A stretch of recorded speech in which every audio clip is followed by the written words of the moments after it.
Mr. Lemonsello's Great Library Race, Chapter 4. In Kansas City, Missouri, the game-making Crinkle brothers were facing a crisis. Their newest game was a bomb. Children hated it, parents hated it, sales were plummeting. In damage control mode, the Crinkle brothers quickly convinced a focus group to find out why the new product had been such a failure. The two brothers, Frederick and David Crinkle, who were both well over 60, sat in the viewing room behind a one-way mirror. Both wore suits and ties and crisp white shirts. Both fiddled with their golden K cufflinks.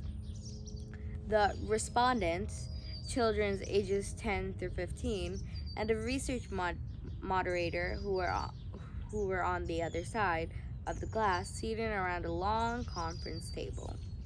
"So kids, are you ready to help us make a good game even better?" asked the chipper moderator. The children shrugged. "I guess," said one, whose name tag labeled him as Jack. "I mean, you guys are paying us and all." "Good attitude," said the moderator. "Okay, you've all had a chance to play Whoop-de-Doodle 13. Reactions? Thoughts?" The children shrugged. "It's sort of boring," said a girl named Lily. The other kids started nodding. "Boring is a good word for it," said one. "Stupid," said a boy. "And sad," said a girl. "It's just sad." "It's the exact same game as Whoop-de-Doodle 12, added Jack, "and Whoop-de-Doodle 11. In the viewing room, David Crinkle's left eye started twitching. "That's not true," he muttered. "We put smiley faces on the whoopee cushions." "Ungrateful brats," mumbled Frederick, who was always a little grumpier than David.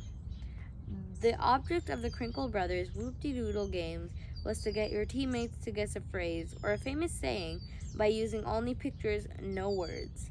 If the time in the sandglass ran out before your team guessed correctly, you had to sit on a whoopee cushion. Whoop-de-Doodle 13 was the 13th edition of the game. A bright yellow starburst on the top said it was all new and all fun. The company's lawyers assured the Crinkles that they could legally make that claim, because the clue cards and phrases were new. So was the sandglass. It used to be pink. Now it was purple. But customers weren't buying the claim or the game, and it was the only new product the Crinkle brothers had in the pipeline for the coming holiday season, just 6 months away. "My grandmother made me play Whoop-de-Doodle 13 when I was homesick from school last month," said Lily. "It was about as much fun as the state saltiness and flat ginger ale she gave me." Okay, said the moderator. "I'm hearing you. Let me top-line these notions." He turned his back to the kids and started filing a whiteboard with words like boring, stupid, and sad, and stomach flu. While the moderator wasn't paying attention, Jack showed Lily his smartphone. "Have you played Mr. Lemonsello's OG emoji yet?" he whispered to her. "No." "Okay, let's put the phone away, Jack," said the moderator. Jack didn't listen. Guess the book of the movie. He showed everyone the emoji clue. Lily studied the phone. The other boys and girls leaned across the table to peer at Jack's phone and try to solve the puzzle first. "Got it," said Lily. "It's the Wizard of Oz." "Is that a fun game?" asked the boy.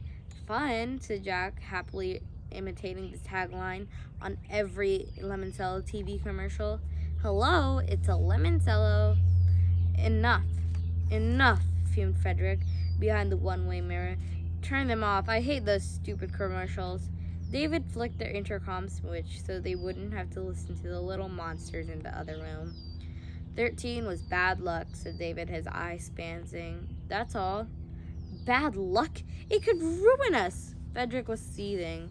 "We just need a new idea, a new game, something spectacular, a home run." "We also need a way to stop Luigi Lemonsello once and for all," said Frederick, working his hands together.